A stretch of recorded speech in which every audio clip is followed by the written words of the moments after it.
จะได้นอนห้องแอร์ครั้งแรกเป็นอะไรวะฮะบ่ เย็นแล้วบ้านนี้ เย็นได้แล้ว เย็น สิเปิดเป็นอยู่เปล่า ว่าจักแล้ว บ่ยากดอก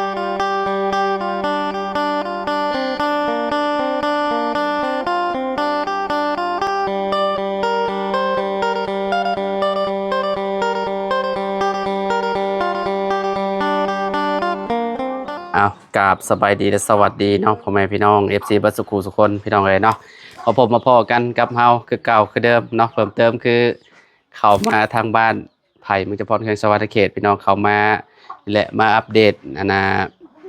เพดานเนาะเพื่อนทำแมนนี่แหละพอดีว่าเมื่อวานนี้เนาะให้ทางลุงเนาะลุงส้มและพอดีว่าเพิ่นเป็นช่างอะไรพี่น้องเนาะให้เรามานี่ติดเพดานให้ทำแม่พี่น้องเนาะแล้วเราบ่ลุง ยังๆ กำลังเริ่มเด้อันที่เฮาสั่งมาเมื่อวานนี่พี่น้อยเนาะนี่อันน่ะแผ่นเรียบพี่น้อยเนาะแผ่นเรียบแล้วก็มีไม้48เมื่อวานนี่เนาะแล้วก็มีอันนี้กะโหลพี่น้อยเนาะหรือว่ากระเบื้องปูพื้นนี่มาเบิ่งสีนำกันนี่สีมันนี่สีงามๆแบบนี้เลยเด้อพี่น้อยนี่โอ้คักอยู่ได้เนาะได้การอยู่ได้นี่ก็แกะได้นี่แกะพี่น้องเบิ่งกันนี่โอ้งามอยู่เนาะได้การอยู่40 คูณ 40พี่น้องเอ้ยเนาะประมาณนี้แม่นๆจะคิดยังออกหินอ่อนสีชมพูนะแต่ว่านี่มาสิเอาขาวแบบขาวล้วนเลยพี่น้องเอ้ยเนาะแต่ว่ามันเบิดเพิ่นว่าก็เลยได้แบบนี้มาเนาะก็ยาแล้วเราสั่งหยังแหน่มาแล้วเนาะพวกปูนพวกหยังก็มาแล้วบ่นี่มาแล้วมั้งเนาะไปพอปูนมาแล้วเนาะไปมาเบิ่งนำกันพี่อยู่ไหนพี่น้องโอ้พี่น้องเอ้ยโอ้ทั่วไวอยู่ได้สิเนาะ ยังเด้อ เซเอาหลอดไฟเอาแล้วบ่ เอา เออ ใส่ก็ได้อยู่เด้อ ไปสิเปิดยันมันมืดนะมืดบ่ได้อยู่บ่มืดเนาะ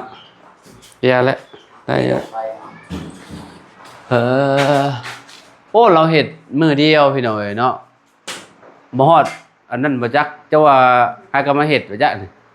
ในความเพศนี้ อืมเพราะว่าสิติดพี่หน่อยติดเพดานเนาะติดเวลาเฮาติดแอร์อะไรมันยันบ่เย็นเด้เนาะพอกั้นมันก็กว้างอยู่เนาะกว้างเลยพี่น้องเฮาตอนมาเบิ่งเมื่อวานนี่คือว่าแบบมันหอมหั่นน่ะเมื่อวานพอเอามากั้นแบบนี้เพราะว่ากว้างมุมนี้ก็นอนได้อีกมุมนี้ก็ได้นอนได้เลยมุมนั่นก็ได้ให้เวลา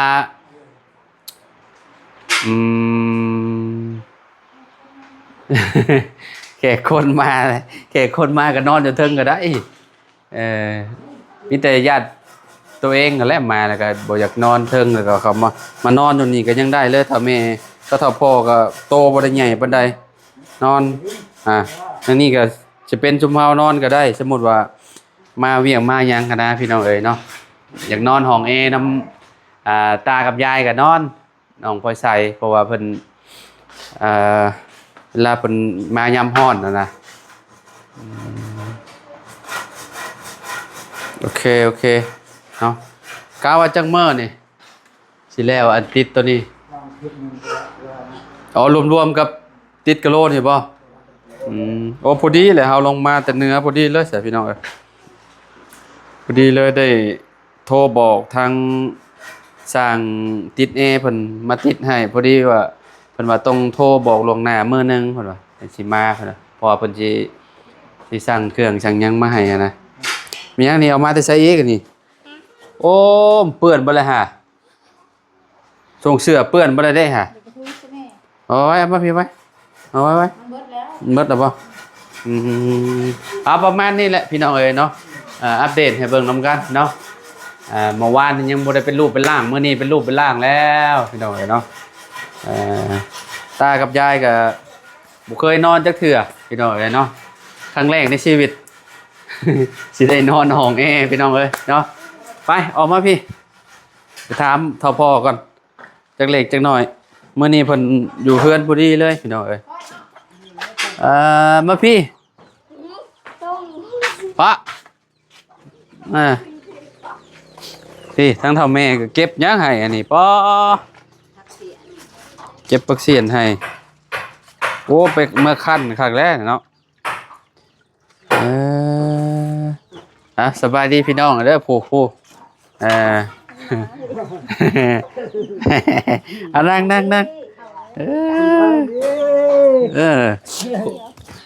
เป็นอันน่ะลูกเป็นยูทูบเบอร์ใช่ได้ดนอย่างถ่ายพอเท่านึงพี่น้องเอ้ยเนาะมีแต่เข้าแต่ให้แต่สวนผมเราบ่ได้ค่อยได้อยู่เฮือนได้พี่น้องเอ้ยปลูกแล้วละมันเจ้าน่ะยังบ่แล้ว ยังหลายบ่เห็ดมันของพี่ได้พี่น้องเอ้ยเนาะพี่นี่ได้จากล้าน10 ล้านนี่แหละ10 ล้านโอ้10 ล้านก็ประมาณ10,000กว่าๆเลยพี่น้องเอ้ยถือว่าก็โอเคอยู่เราบ่ได้ใส่ปุ๋ยใส่หยังนั้นเราแบบว่าปลูกธรรมชาติเลยพี่น้องอยู่สวนนี่เพิ่นสิปลูกมาจักปีแล้วบ่จะปลูกหลายแล้ว หลายปีแล้วจนมันสิจืดเลย จนตั้งแต่เริ่มเนาะตั้งแต่ก็เจ้าหับซื้อมันตอนแรกๆ มันก็ดีก็ได้ ไปนั่งนำกันนี่ก็ได้เอานั่งดีๆนั่งดีๆมานั่งพอนั่งดีๆมานั่งนั่งแน่ผู้ทาชิเล็บสบายดีสบายดีสะลูกสบายดีจับปลาลุงสะสบายดีเอานั่งดีนั่งบัดนี้บัดเจ้ามาบัดนี้เจ้าบ่ฮ้อนแล้วบัดนี้เจ้าสิได้นอนห้องแอร์ได้บัดนี้ได้นอนห้องแอร์นำพ่อใหญ่แม่ใหญ่แล้วบัดนี้ถ้าพ่ออียมว่าของถ้าพ่อกว้างกว่าของเจ้าแล้วยังเย็นเพิ่นว่าเขาเจ้าติดโลดนี่ยังเย็นเพิ่นว่าโอ้มันยังบ่ฮู้แล้วเนาะมันแบบนี้แหละถือว่าโอเคแล้วกั้นแบบนี้แหละพี่น้อยเนาะมันจังเย็นแฮงอ่ะนะเพราะว่าเวลาเฮาเปิดแบบอันโตสูงๆเนี่ยมันก็สิได้เย็นเนี่ยหั่นน่ะอันนี้มันต้องใส่แบบโอ้เบอร์16ผู้จักจังเย็นแฮงสมุนเนาะแล้วอะไรก็เครื่องใหญ่นะก็ได้แต่พัดลมก็ยังเย็นแล้วคืนนี้ก็บ่ได้เปิดอันพัดลมก็ได้คำโพดตกหันเย็นอยู่บ่แม่นสิอ้าวปานใดดอกยามมันร้อนผู้แลก็คือร้อนวางแดดวางลมวางที่ดีอันนี้เราอันน่ะแม่พ่อแม่จังว่ากูมาฮอดเดือน5ดอกสวยจังลูกมาตีให้ซะบ่โพดมากะยาล้างอันตัวน่ะเอาปะให้เขาซะลูกสาวอ่ะเอาใหม่เราก็ติดอันก็บ่ไหวคือกันตินั่งดีๆนั่งดีๆไว้อย่าดื้อเด้อจังว่าเพิ่นไปเล่นผู้ไปเล่นน้ำหมู่ผู้ไปผู้ใดผู้ไปเล่นน้ำเบอร์นิวไปอันนี้นิวเล่นบางอย่างอยู่ไปไปเล่นน้ำเบอร์นิวเด้อจนหยังฮอดตัวที่ก็จะฮอดจะได้ไปเฮ็ดสิหยังไปแสดงผู้ไปเล่นน้ำหมู่เด้ออยากขาดเฮ้ยว่ามันฮอดระวังเหยียบอันน่ะเด้อมันฮ้อนแฮงก็ช่วงนั้นน่ะพี่น้อยช่วงนี้บ่ฮ้อนช่วงยามฝนนี่เฮาบ่ฮ้อนช่วงเริ่มเข้าเดือนเมษาหั่นน่ะเนาะช่วงนั้นแหละกลางๆเดือนฮ้อนแฮงแต่ว่ามันโอ้ยอันนี้ก็ฮ้อนคือกันนี่ตอนนี้มันหักครึ้มซื่อๆแม่มันฮ้อนอ้ายตรวจออกมาเลยฝนบ่ตกอันนี้มันก็ฮ้อนเด้ข้างล่างพุ่นลมนี่ข้างล่างเกาะข้างล่างเกาะเพิ่นก็เมื่อวานนี่เพิ่นบ่อยู่เฒ่าพ่อเมื่อวานนี่เนาะเมื่อวานนี่เอาเงินมาให้เฒ่าแม่แล้วเพิ่นบ่ได้อยู่เพิ่นไปสวนเพิ่นเนาะมาตอนแรกเพิ่นเห็นนี่ยังเต็มอยู่เรามาเจ้าเห็นบ่ก็จะมาส่งบ่เห็นชนะเขาเอาเงินมาใช้นี่น่ะ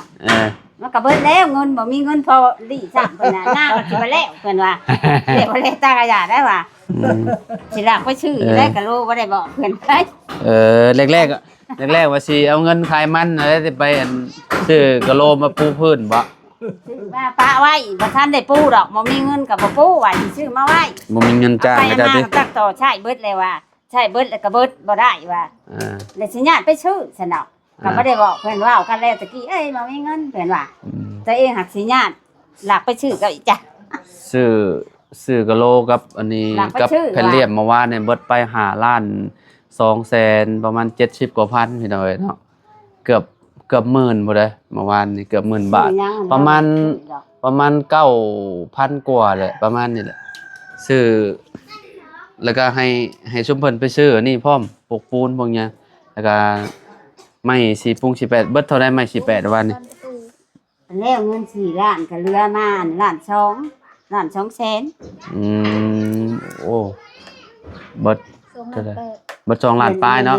เพิ่นต่อเขาสึกอีกจ้าซื้อหลายแล้วก็ลุในดีกว่าเพิ่นว่าเช่น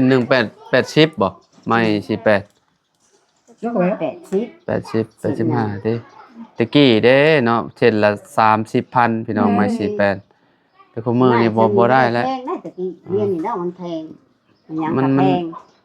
แต่ถ้าไล่เป็นเงินบาทก็บ่แพงบ่ถึงขั้นว่าแพงอะนะพี่น้องเพราะว่าอ้าว 70,000 นี่ถ้าตีเป็นเงินบาทก็100เท่าใด100กว่าบาทเนาะตะกี้ก็เงิน100บาทนั่นแหละตะกี้ก็ได้อัน20-30,000น่ะตะกี้100 1 25,000เนาะ25หรือ20,000หรือตะกี้ฮะมันก็ตามยุคตามสมัยแหละ60 100 1บาทนี่ยังเจ้าบ่ได้ซื้อมายังอันนั้นบ่ยังทรายบ่ยังแต่ทรายยังบ่ได้สั่งเขาเจ้ามาแล้วติเพราะว่าเราเฮ็ดอันนี้แล้วเราก็สิปูอันนี้เลยบัดนี้สิปูกะโลเลยพี่น้องเอ้ยสิปูพื้นก็สิงามขึ้นแล้วบัดนี้เนาะก็สิเข้าไปข้างในก็สิโอเคแล้วบัดนี้ตอนเพิ่นบ่ปูแล้วมันมีแต่ปูนน่ะเด้มันบ่ขาวมันขาวเด้หลายโนก็ถึงมันกระสอบไปซังเทิงกระสอบเอาหนูเข้าบ่เทิงกระสอบมันเข้ามันโหลเต็มได้ก็หนูเข้าอยู่ไสเข้าอยู่นี่บ่เปิดประตูปลาเมี่ยนมันแล่นเข้าไปนี่แล้วนี่เวลายามกลางเว้นนี่มันเข้าในเฮือนเฮาก็เปิดประตูน่ะเวลาเฮาอันเปิดน้ำน่ะเปิดถิ่มเมี่ยนแล้วมันแล่นเข้าไปบัดนี้จนมันได้ลูกจนใหญ่จำนี่มือโอ้เป็นคนบ่ได้ลูกก็ดีหนูซิงตายแต่จากโตผู้3โตในเฮือนกับหลังคาอยู่เพดานน่ะตัวใหญ่เลยพวกเพียบอยู่หลายหนูอยู่ใส่กับหลายหนูตัวน้อยๆซัมโบเมอร์น่ะหลายแหละนี่กองพื้นบัดนี้มันแห้งไปอยู่เด้อกองพื้นบัดนั้นการเข้าคนตัดหมอนตั้งได้หน่วยเบิด7-8หน่วยผู้ของอีการนี่โอ้ของเจ้าใส่ตู้ไว้บ่ค่อยเป็นหยังวะของเจ้าบ่ได้กัดดอกเชือกก็บ่ได้กัดเงินบ่ใส่ตู้เรียบร้อยเบิดพี่น้องเอ้ยนี่ของมันงงๆอยู่บ่แล้วมื้อก็เจ้าแล้วเรียบร้อยบ่จังสิ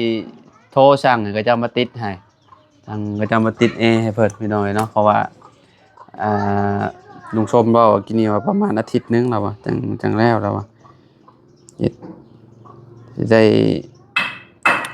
ไปเนื้อก้อนก็ได้มื้อเดินทางแหละพี่น้องเนาะไปเบิ่งงานเบิ่งการก่อนก็ได้มาหลายมื้อเลยเฮ็ดเทือนให้น้องจริงๆแหละให้บ่าวตูนเพิ่นเบิ่งอยู่บ่าวตูนกับลุงเฮิมเพิ่นยังบ่ได้ลงมายังเหลืออยู่2คนอยู่หั่นว่างบ่ฮะ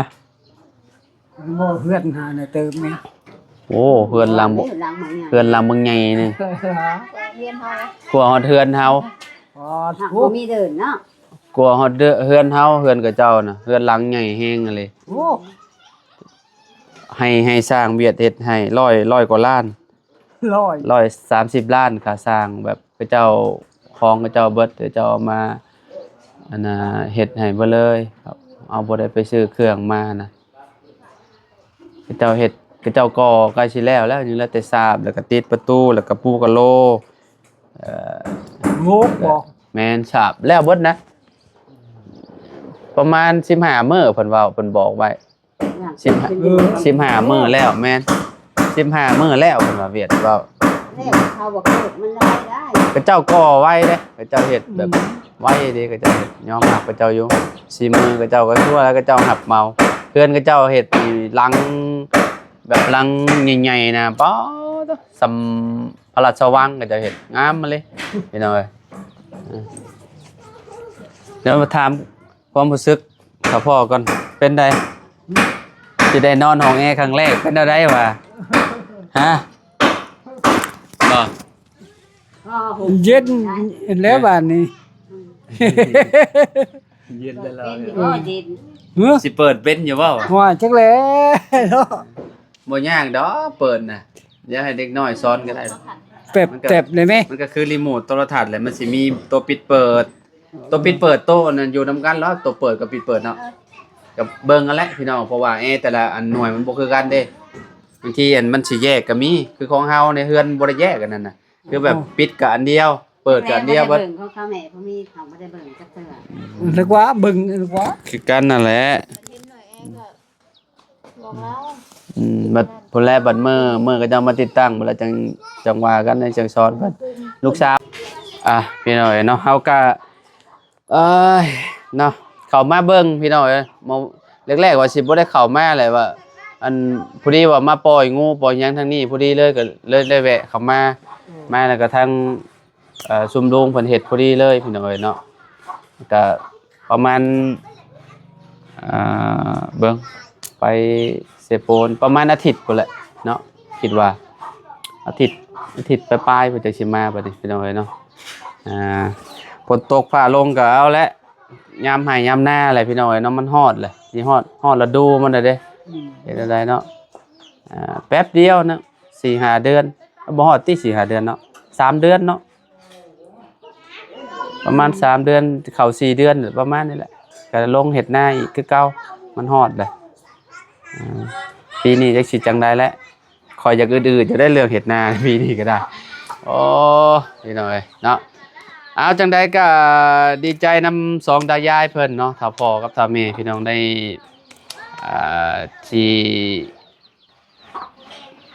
บ่สิว่าที่นอนเย็นๆก็แม่นแล้วเนาะที่นอนเย็นๆนั่นแหละเนาะติดห้องแอร์เด้พี่น้องเนาะ เย็นๆแล้วบ้านนี้ เย็นจะจวยยามมันร้อนก็เปิดยามมันบ่ร้อนก็ปิดเมียนมันก็บ่ได้เสียหายพี่น้องเนาะ ไว้นี่ แม่นแหละซุมเจ้าบ่จะเปิดก็บ่เปิดยามซุมเจ้าร้อนก็เปิดก็แน่ว่าได้อยู่ในห้องแอร์ตลอดนี่แบบติดได้พี่น้องเอ้ยเนาะ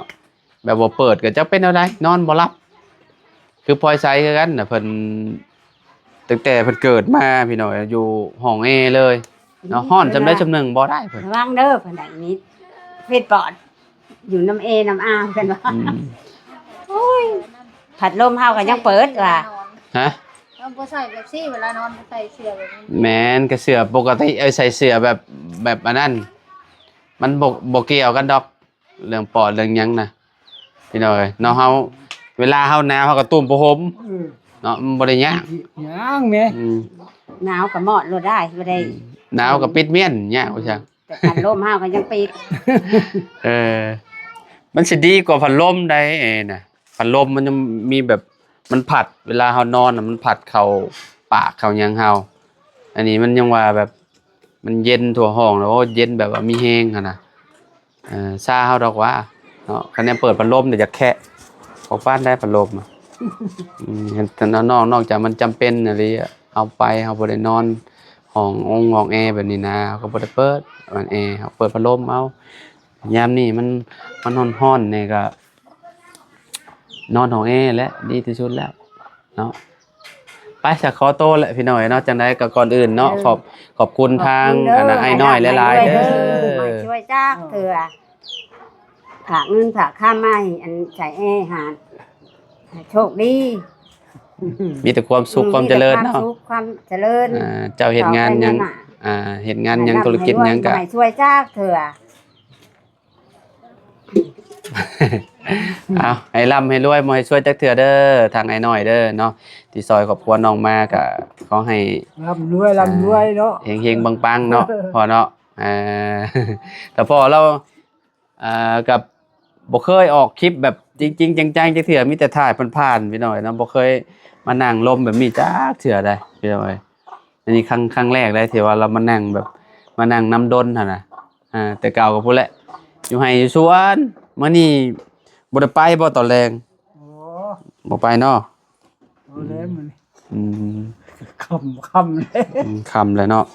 ไปขอตัวลำลาเลยพี่น้องอยู่ดีมีแฮงบ่สุขทุกคนเด้อพี่น้องเด้อขอบคุณหลายๆที่ติดตามเนาะเอาสำหรับคลิปนี้เฮากับ พ่อและแม่ขอโตวแล้วเด้อสบายดีเด้อพี่น้องเด้อโดยสบายดี